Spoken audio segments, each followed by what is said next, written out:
आजच्या व्हिडिओमध्ये मी तुम्हाला सांगणार आहे बोटनेक ब्लाऊजची पेपर कटिंग। तुम्ही इथं पाहू शकता ब्लाऊजची जी उंची आहे 12 आहे। 1 इंच शिलाई मार्जिनसाठी मी 13 वर मार्किंग करून घेतलेली आहे। त्याच्यानंतर शोल्डर घेत आहे 7 वर मार्किंग करून घ्यायचे आहे। त्याच्यानंतर मोंडा पण इथं 7च घ्यायचा आहे। जितका आपण शोल्डर घेतो तितकाच इथं मोंडा घ्यायचा आहे। अशा पद्धतीने आपण आता हे मार्किंग करून घेऊयात।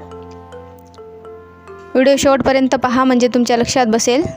त्याच्यानंतर फिटिंगचा जो माप आहे तो इथं टाकून घेऊयात। लांबी ब्लाऊजची लांबी आहे 9 वर मार्किंग करून घ्यायची आहे। 2 इंच शिलाई मार्जिनसाठी घ्यायचं आहे इथं। तुम्ही इथं पहा अशा पद्धतीने। त्याच्यानंतर आपण जे मार्किंग करून घेतलेली आहे ते सरळ रेष ओढून घेऊयात।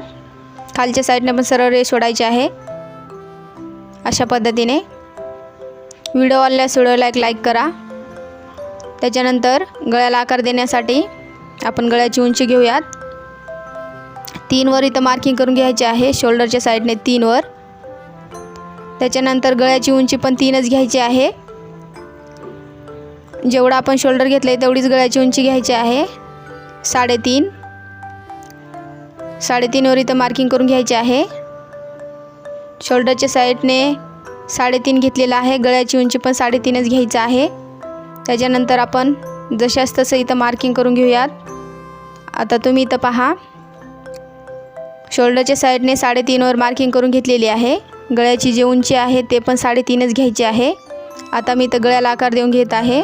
तुम्ही इथं पहा अशा पद्धतीने हलक्या हाताने गळ्याला आकार देऊन घ्यायचा आहे। बोटनेक ब्लाऊजची पेपर कटिंग मी तुम्हाला सांगत आहे अशा पद्धतीने। त्याच्यानंतर मोंड्याला आपण आकार देऊन घेऊयात। मोंड्याला आकार देण्यासाठी आपण 1 इंचवर मार्किंग करून घ्यायचे आहे।